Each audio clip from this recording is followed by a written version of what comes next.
ஒருவேளையா நம்ம தல அஜித்தோட குட் பேட் அக்லி படத்துல இருந்து ட்ரைலரை ரிலீஸ் பண்ணிட்டாங்க. ட்ரைலரை பார்த்த வரைக்குமே டைரக்டர் ஆதிக்க பார்த்து ஒரே கேள்விதான் கேட்பேன், இந்த படத்துக்கும் நம்ம தல அஜித்தோட மங்காத்தா படத்துக்கும் ஏதாச்சும் ஒரு கனெக்ட் இருக்கு? ஏன்னா ட்ரைலரை வச்சு பார்க்கும்போது மங்காத்தா படத்துக்கும் இந்த ஒரு படத்துக்கும் ஒரு மிகப்பெரிய கனெக்ட் இருக்கு. அது மட்டும் இல்லாம இன்னும் நிறைய விஷயங்கள் இந்த ஒரு ட்ரைலர்ல மறைஞ்சிருக்கு. சோ என்னென்ன வேலையெல்லாம் பண்ணி வச்சிருக்காரு அப்படிங்கறத ஒண்ணு விடாம இந்த ஒரு வீடியோல நம்ம பார்க்கலாம். சோ வீடியோவை ஸ்கிப் பண்ணாம கடைசி வரைக்கும் பாருங்க. நம்ம தல அஜித் இந்த ஒரு படத்துல ஒரு கேங்ஸ்டரா நடிக்கிறாரு. இப்போ அவருக்கு ஆப்போசிட்டா மெயின் வில்லனா நடிக்கிறவர் தான் நம்ம அர்ஜுன் தாஸ். இந்த ட்ரைலர்ல நம்ம தல அஜித் ஒரு விஷயத்தை சொல்லுவாரு, தம் அடிக்கிறத எனக்காக விட்டேன், தண்ணி அடிக்கிறத ஒய்ஃபுக்காக விட்டேன், வயலன்ஸ் பண்றத என்னோட பையனுக்காக விட்டேன் அப்படின்னு சொல்லியிருப்பாரு.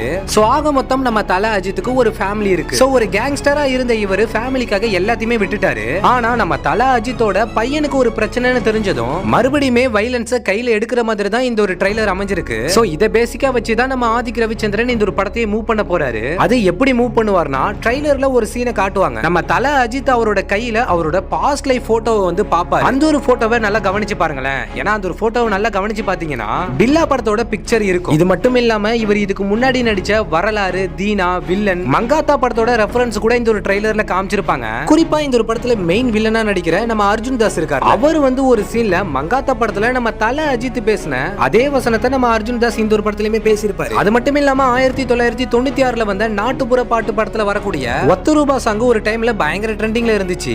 இப்போ மறுபடியும் இது பயங்கர ட்ரெண்ட் ஆகட்டும்னு சொல்லிட்டு இந்த ஒரு ட்ரைலர்ல இந்த ஒரு சாங் ப்ளே பண்ணிருப்பாங்க. செம்மையா மேட்ச் ஆகும்.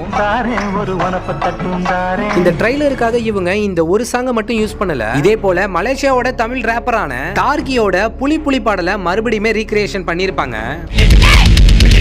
அப்படி பார்த்தா நம்ம ஜிவியோட மியூசிக் படத்துல மறைஞ்சுக்கிட்டு தான் இருக்கு. நெக்ஸ்டா எடுத்துக்கிட்டீங்கன்னா ட்ரைலர்ல ஒரு சில இடத்துல அனிமேஷன் சம்பந்தப்பட்ட ஃபைட் சீன்ஸ் எல்லாம் காட்டுவாங்க.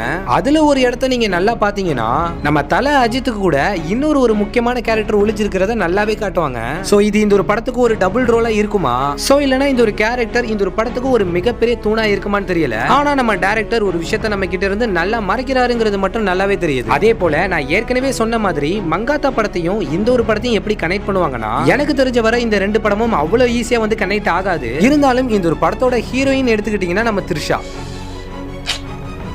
நம்ம த்ரிஷா இதுக்கு முன்னாடி மகிழ் திருமேனி டைரக்ஷன்ல ஏற்கனவே நம்ம தல அஜித் கூட விடாமுயற்சி படத்துல நடிச்சவங்க தான். இருந்தாலுமே இப்ப மறுபடியும் குட் பேட் அக்லி படத்துல நடிச்சிருக்காங்க. ட்ரைலர்லயுமே ஒரு விஷயத்த சொல்லுவாங்க, எங்க அப்பாவை கார்ல இருந்து தள்ளி விட்டது அவர் தாங்க அப்படிங்கிற மாதிரி சொல்லியிருப்பாங்க. நீங்க மங்காத்தா படத்தை எடுத்துக்கிட்டீங்கனாலே தெரியும் நம்ம த்ரிஷாவோட அப்பாவை யாரு தள்ளி விட்டாங்கன்னு. இந்த டயலாக டைரக்டர் ஆதிக் ரவிச்சந்திரன் வேணும்னே தான் வச்சாரா, இல்ல இதுக்கு பின்னாடி ஒரு மிகப்பெரிய சதி திட்டத்தை பண்ணி வச்சிருக்காரான்னு தான் தெரியல. சோ இதுவுமே இந்த ஒரு ட்ரைலரை பார்த்த வரைக்கும் மங்காத்தா படத்தோட ஒரு சின்ன ரெஃபரன்ஸ் தான். அதே போல இவர் இருக்கிற ஜெயில்ல ஒரு தரமான சம்பவம் இருக்கு போல. ஏன்னா ஆல்ரெடி முருகதாஸ் டைரக்ஷன்ல நடிச்ச தீனா படத்துல ஒரு பயங்கரமான டயலாக் ஒன்று ஃபேமஸ் ஆனிச்சு. அதாவது உடம்புல கை இருக்கும், கால் இருக்கும், மூக்கு இருக்கும், முழி இருக்கும், ஆனா உயிர் இருக்காது அப்படிங்கிற டயலாக் மறுபடியுமே இந்த ஒரு குட் பேட் அக்லி படத்துல பேசியிருந்திருப்பாரு. அதுக்கெல்லாம் கண்டிப்பா தியேட்டரை கிளியர் அளவுக்கு ஒரு மிகப்பெரிய ரெஸ்பான்ஸ் வரப்போகுதுன்னு நினைக்கிறேன். அது மட்டும் இல்லாம சோசியல் மீடியால பயங்கர ட்ரெண்டிங்ல போயிட்டு இருந்த கரிக்கட பாயோட வீடியோவை நிறைய பேர் பார்த்திருப்பீங்க.